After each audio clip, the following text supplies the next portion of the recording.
আপনারা দেখছেন আদর্শ তিতুমির পত্রিকার সঙ্গে রয়েছি আমি ধৃতরাষ্ট্র। আজকে আমাদের কাছে একটা ভিডিও এসছে, আমাদের ক্রাইম রিপোর্টার সুরেন্দ্র কুমার সিং ভিডিওটা জোগাড় করেছেন। দেখবেন ফেসবুকে খুব ভাইরাল চলছেন হোমিওপ্যাথি ডাক্তার রবিন বর্মন। তার কাছে প্রচুর মানুষের লাইন, নানান ধরনের রোগ নিয়ে মানুষ তার কাছে আসছেন। সেখানে তিনি একটা ভিডিও ছেড়েছিলেন, যে ভিডিওটা উনি লিখেছেন যে এটা মানুষকে সচেতন করতে শিক্ষণীয় ভিডিও। আমরা সেই ভিডিওটা আপনাদেরকে প্রথমে দেখাবো, দেখানোর পরে তারপর আমরা আপনাদেরকে দেখাবো যে ওই দমদমের যে ভূত ঠুত তাড়ান সেট বাগানে, সেই ভূত তাড়ানো মানুষ তিনি হলে এই কেসটাকে কি বলতেন। ডাক্তারবাবু কিভাবে, দেখুন যে ওনার কাছে যে কেসই যায় ওই দমদমে ভূতের কাছে, ভূত বাবা কিন্তু তাদের হাতে লেবু ধরিয়ে চাপড়া চাপড়া চাপড়া চাপড়া চাপড়া চাপড়া চাপড়া চাপড়া, ওই একই মন্ত্র। ওই চাপড়া বাবা যদি এই মহিলাকে পেতেন, যেটা ডাক্তার রবিন বর্মনের কাছে গিয়েছিলেন, এই রকম একদম চাপড়া বাবার ওখানে যেমন যায়, বাবা ধরে নিয়ে একদম টেনে হিচড়ে ঢুকাচ্ছেন, ঢুকানোর পরে সে কিন্তু নানান রকম ওই রকম যেরকম ওই লেবু ধরিয়ে দেওয়ার পর করেন সেরকম কিন্তু করছেন। কিন্তু এই ডাক্তারবাবু নিশ্চিত ছিলেন যে এই সমস্ত ভূত টুত এই সমস্ত কিছু না, উনি কোনো বিষয়তে ওনার পুরনো কোনো বিষয়তে আঘাত পেয়ে মন থেকে এই সমস্ত কথাগুলো বলছেন। তারপর যখন উনি এরকম করছেন, ডাক্তারবাবু খুব ধমক ঠমক দিলেন। ধমক দেওয়ার পরে তারপর বেরিয়ে এলো যে এই বাচ্চা যে মেয়েটিকে দেখানো হচ্ছে, সেই মেয়েটিকে তার বাবা মা একটা ছেলের সঙ্গে বিয়ে দিয়েছিল। বিয়ে দেওয়ার পরে তার উপরে প্রচণ্ড অত্যাচার হয়। অত্যাচার হওয়ার পরে সে বাড়িতে ফিরে আসে, ওই শ্বশুর বাড়ি থেকে ফিরে এসে সে পড়াশোনা করতে চায়, কিন্তু তার বাবা মা পড়াশোনা থেকে পড়াশোনা করতে দিতে রাজি নয়। সেই কারণে সে এই অভিনয়টা করছে। এইসব নাটক বন্ধ করো।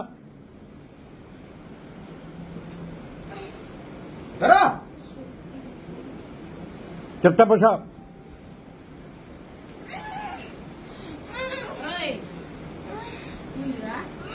ছাড়ো, তুমি ছাড়ো, ধরো। এখন আদর করার সময় না, আদর করছে।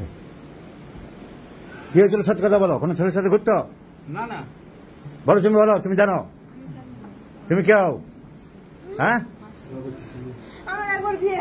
তারপর সত্যি কথা বলো, কি হয়েছিল? একবার কোথায় বিয়ে হয়েছিল? হ্যাঁ, তারপর স্বামী ভালো ছিল? তারপর কি করতো? হ্যাঁ, তারপর তারপর হ্যাঁ, তারপর কি হলো? বাড়ি থেকে? তারপর হ্যাঁ, বাবা রাগ করে আমাকে ছাড়িয়ে নিয়ে চলে গেছিল, আর আমি বলেছিলাম যে ওকে বিয়ে করবো না। তার সত্ত্বেও আমার বাবা জোর করে বিয়ে দিয়েছিল।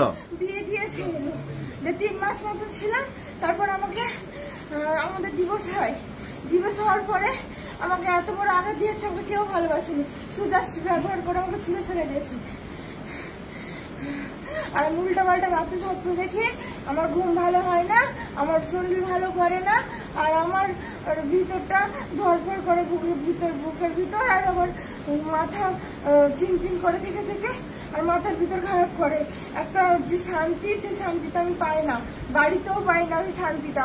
শুধু আমি ভালোবাসা চাই আর শান্তি চাই, সেখানে শুধু আমাকে ডিপ্রেশনের মধ্যে রাখা হয়। পড়াশোনা করতে চাই আমি, পড়াশোনা করে কিছু করতে চাই আমি জীবনে, কিন্তু আমার বড় সমস্যা হয়ে দাঁড়িয়েছিল আমার বিয়ে দিয়ে। আমি মাধ্যমিকের সময় আমার বিয়ে দেয়, বিয়ে দেওয়ার পরে আমি মাধ্যমিকের রেজাল্ট অত ভালো করতে পারিনি। এখন ক্লাস আমি 11-এ পড়ি, 11-এ পড়ার পর কালকে পরীক্ষা আছে রাষ্ট্রবিজ্ঞান, আমি জানি না দিতে পারবো কিনা। দিতে পারবেন, ব্যবস্থা করে দিচ্ছি। এই কি বললো, এ সত্যি? একবার তো বলোনি, অনেকবার জিজ্ঞেস করছি যে কোন ঘটনা আছে কিনা। এবং নাটক করছো? এবং তোমার কে হয়? মেয়েকে ভালোবাসো তুমি? তোমাকে বলছি না সব ঘটনা বলো, কি হয়েছে? আমার বাড়িতে শুধু অশান্তি হয়, কেউ কারো মন ঠিক থাকে না, আমি যেটা শান্তি চাই সেটা পাই না বাড়িতে। আমি মেয়েকে সুস্থ করতে এসছো না নাটক করতে এসছো? মেয়েকে এই বললো বলে তো ওষুধটা দিতে পারবো। এবং আমার পায়খানার খুব সমস্যা। আমি বারবার বলছি যে কোনো ঘটনা ঘটেছে কিনা, মানসিক আঘাত পেয়েছে কিনা। মেয়েটা পড়তে চেয়েছিল, পড়াওনি, জোর করে বিয়ে দিয়েছিলে, তুমি দায়ী মুক্তি হতে চেয়েছিলে, তারপর সেখানে ঘটনা বিয়ে দিয়েছিল, কিচ্ছু লাইনি তারা, শুধু প্রতিশোধ নেওয়ার জন্য আমার সঙ্গে তারা বিয়ে করেছিল এবং বিয়ে দিয়েছিল। এবং প্রতিনিয়ত আমার বাবার নামে উল্টাপাল্টা কথা বলতো এবং বলতো যে দেখ কেমন লাগে নিজের মেয়ের বিয়ে দিয়ে এখন যন্ত্রণাটা। কেন, কি প্রতিশোধ নিতে চেয়েছিল? আমার বাবা ওর বোনের বিয়ে দিয়েছিল একটা ছেলে দেখে, তো আমার বাবা পরে মনে করেছিল যে থাকা বিয়ে দিও না, তো ছেলেটা যদি না ভালো হয়, তখন ওরা বলেছিল ভাগ্যে যা আছে তাই হবে।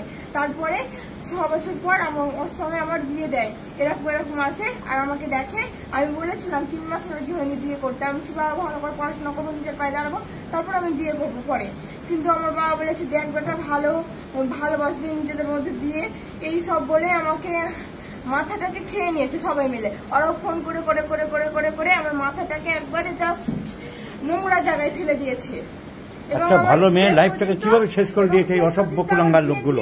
আমার জীবনটাকে ধ্বংস করে তারা এখন নিজে আবার বিয়ে করে সুখে আছে, শান্তিতে আছে, শুধু আমাকে প্রতিনিয়ত প্রাইভেট স্কুলে যা। মাস্টার শুনছো, জানতে তুমি? আমাকে আমার চরিত্র তুমি বলছো না কেন? আমার ব্যবহার নিয়ে আমাকে 1000 লোকের নোংরা কথা বলে। বারবার করে বলছি তো বললো। আমি একটা ডিপ্রেশনের মধ্যে আছি, একটা আঘাতের মধ্যে আছি। কিসের জন্য আমার সঙ্গে এটা হলো? কিসের জন্য হবে আমার সঙ্গে? মেয়েকে ভালোবাসো তুমি? পড়াশোনা করতে চাই। আরে মানুষ করতে না পারে দত্তক দিতে কাউকে? অত ঝামেলা মনে করে দত্তক দিতে? আমি তো বিয়ে করতে চাইনি। অনেক ভালো ফ্যামিলি মেয়েটাকে নিয়ে মানুষ করতো, মেয়েটা পড়াশোনা করতে চেয়েছে। আমি এখনো পড়াশোনা করে এখনো নিজে ভালো মেয়ে লাইফ নষ্ট করে যেভাবে এখনো নষ্ট করছিলে তুমি, আমাকে তাও সব চেপে যাচ্ছ, উল্টো পাল্টা বোঝাচ্ছ। এবং আমার পায়খানার সমস্যা খুব, থলা থলা আমসা পড়ে আর So the medicine is sodium chloride. Multiplication, grape. ভালো মেয়ে। আমি শুধু পড়তে যাই, জাস্ট পড়াশোনা করবে তুমি, এই মাস্টারমশাই আছে পড়াশোনা করবে। আমি জীবনে তোমাদের এত জ্বালা মেয়েটিকে নিয়েছে, হ্যাঁ? শুধু জাস্ট বিনা পয়সার জন্য, শুধু প্রতিশোধটা শেষ হয়ে গেছে 3 মাসের মধ্যে আমাকে ছেড়ে। এত জ্বালা আছে কোনো ভদ্রলোকে দত্তক দিতে? অনেকে বাচ্চা পায় না, তারা মানুষ করতো, লেখাপড়া শেখাতো। আমি ভালো ফ্যামিলিতে, আমি ভালো পড়াশোনা করে অসভ্য স্কাউন্ডের লোকগুলো। জীবনটা আমার 17 বছর লাইফে আমার বাদ করে দিয়েছে একটা বড় বিশাল আঘাত আমার মাথার মধ্যে, ডিপ্রেশনের মধ্যে।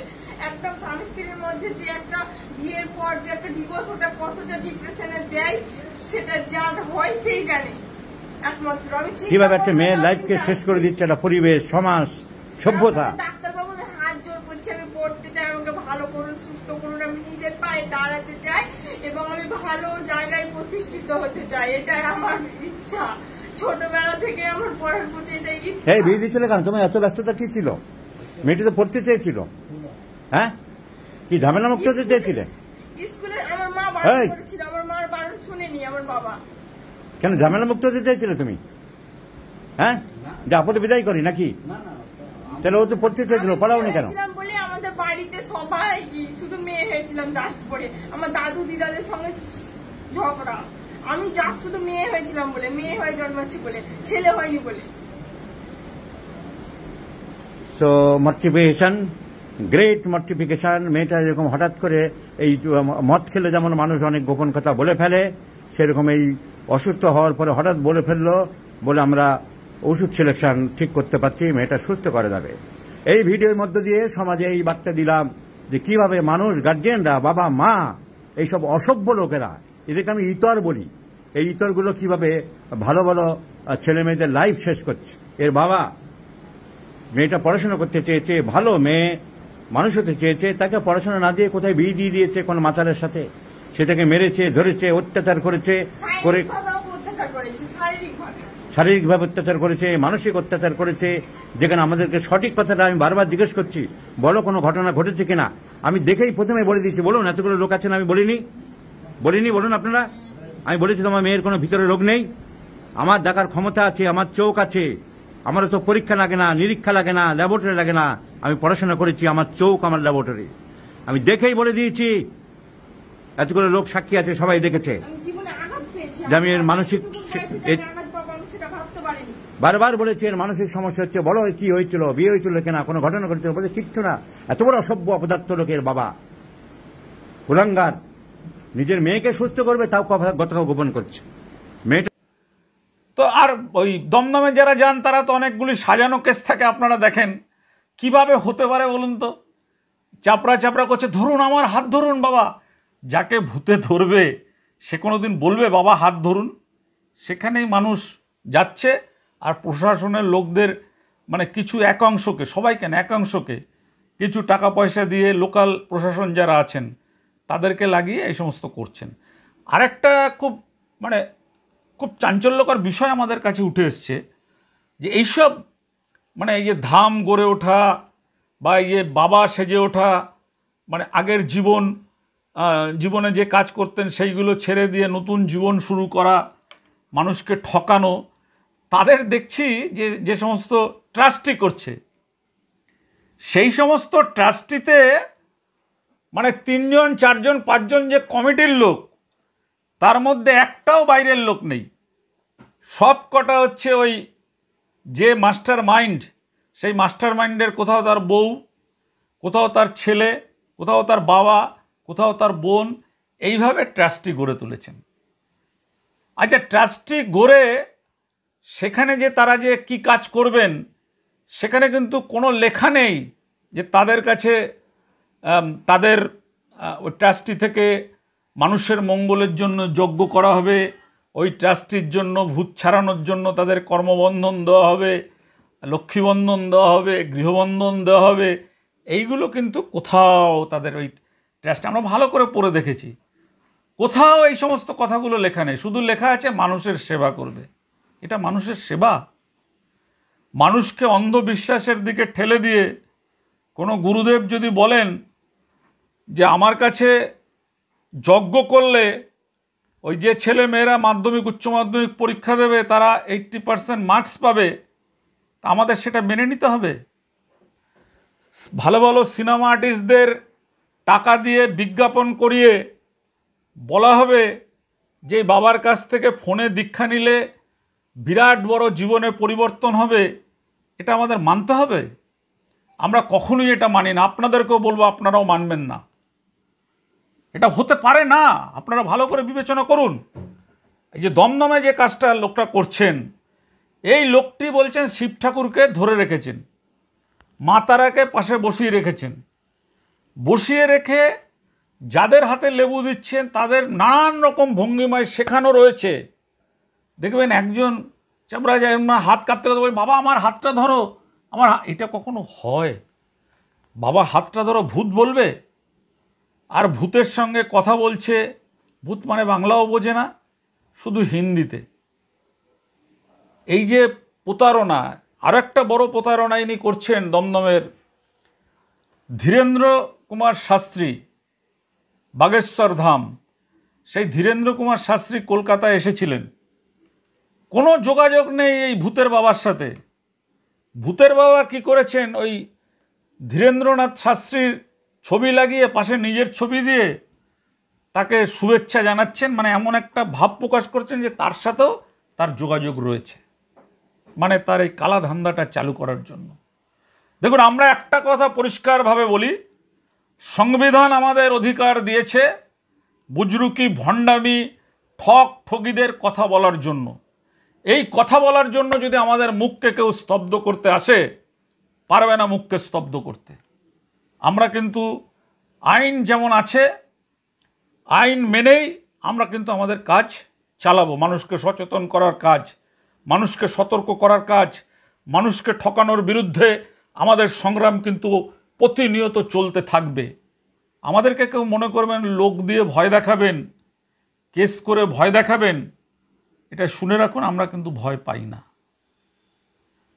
কোনো পুলিশ বা কোনো এই সমস্ত ব্যাপার আমরা কোনো ভয়ই পাই না। হ্যাঁ, যা আইনে আছে আইন মেনে আমরাও আছি, আইনের লড়াই করব। একটা এই যে বাবারা যারা আমাদের বিরুদ্ধে কোর্টে যাচ্ছে, বলুন যদি হিম্মত থাকে কোর্টের কাছে বলুন যে আমি এইভাবে মানুষকে বলি ক্যান্সার সারিয়ে দেবো। বাচ্চা মেয়েকে তার গলায় এরকম ধরে ফাঁস দিয়ে রেখেছেন, পেটের মধ্যে লাঠি দিয়ে ঠেলছেন, সেইটাকে ভিডিও করে প্রচার করছেন। এর বিরুদ্ধে তো পক্সো কেস হওয়া উচিত। সব দেখছেন, দেখে সবাই চুপচাপ থাকছেন। তারপরও গ্রামগঞ্জ থেকে লোকে গরু ছাগল মানে মুরগি বিক্রি করে এনে এসে সেইখানে টাকা জমা দিচ্ছেন, বাইরেই বসে রয়েছে লোক, টাকা নিচ্ছেন। এমন প্রমাণ নেই আমরা কথা বলছি, প্রমাণ ছাড়া কিন্তু একটাও কথা বলছি না। আমাদের এই সাধুরা যদি সত্যিকারে প্রকৃত সাধু হয়, তাহলে আদালতে হলফনামা দিয়ে বলুক যে আমি এই যজ্ঞ করি, আমি এই মানুষকে এইভাবে ভূত ছাড়াই, এইভাবে ক্যান্সার ভালো করি, এইভাবে পড়াশোনা না করা ছেলেদের পাশ করাই, দেখাক, বলুক কোর্টকে এফিডেভিট দিয়ে, ক্ষমতা যদি থাকে, দম যদি থাকে। আপনি না জানালেও আমরা জানাবো। আমরা প্রত্যেকটা যে কটা চলছে আমাদের বিরুদ্ধে মামলা, এই যে মূলত এই সমস্ত যারা ঠকাচ্ছেন, মানুষকে ব্যবসা করছেন, সেইগুলো আমরা কিন্তু কোর্টকে আমাদের সীমিত ক্ষমতার মধ্যে দিয়ে আমরা জানানোর চেষ্টা করছি। তারপর আদালত আইন যা রায় দেবে সেটাই আমরা মাথা পেতে নেব। কেন আইনের ঊর্ধ্বে তো আমরা কেউ নয়। গেরুয়া বসন পরা আর ওই ভূত ছাড়ানো মাকে ধরা, এগুলো আমরা কেউই আইনের ঊর্ধ্বে নয়। আমরা স্পষ্ট করে বলতে পারি, দিল্লিতে যেমন এই চৈতন্যানন্দকে পুলিশ খুঁজছে পালিয়ে আছেন, এটা যদি আমাদের পশ্চিমবাংলার বাইরে কোনো রাজ্যে হতো, এতক্ষণ এই দুইজন গ্রেপ্তার হয়ে যেত। এই 2-4 জন যা আমরা দেখিয়েছি গ্রেপ্তার হতো। গোবিন্দ বল্লভ শাস্ত্রীকে আপনারা দেখেছেন, হাইকোর্টের নির্দেশে বর্ধমান কাটোয়া তাকে গ্রেপ্তার করা হয়েছিল। দেখুন আজকে সেই